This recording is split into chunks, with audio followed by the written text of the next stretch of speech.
હે ભગવાન પ્લીઝ આ વખતે મને ફેલ કરી દેજો યાર, નહીં તો હું સમાજમાં મોઢું બતાવવાના લાયક નહીં રહું. વર્સ્ટ ઓફ લક બેટા, વર્સ્ટ ઓફ લક. પેન તો લાય. અરે ભઈલા તારે એ સ્કૂલમાં નંબર આવ્યો છે? ત્યાં તો યાર ફૂલ ચોરી થાય છે. તું તો પાસ થઈ જાય. જોજે હો ભઈલા. MCQ બધા ખોટા લખવાના અને સેક્શન બી માં હોય એમાં ગીતો લખી નાખવાના, એટલે ભાઈબંધ ફેલ આપણે. આ બોર્ડની એક્ઝામમાં અમારી એટલે કે શિક્ષકોની ફૂલ તૈયારી છે કે બને એટલા છોકરા ફેલ થાય, જેના કારણે આપણા દેશનું ભવિષ્ય બગડે. દેશનું ભવિષ્ય બગડશે તો જ દેશ પાછળ જશે. શરમ નથી આવતી તને?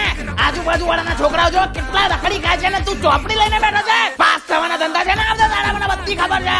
ત્યાં ભાઈ આપણે તો આખી રાત વાંચ જ કરવાનું. રખડી ખાય બીજા, ફેલ થઈએ તો જપાવાની થાય ને. You are under arrest. શિક્ષક થઈને છોકરાઓને પેપર નહીં ફોડવા દેતા. કરી લો ગિરફ્તાર આને. રમીલા, આ વખતે આપણો છોકરો જો ફેલ થયો તો એ માંગે અને લઈ આપવાનો.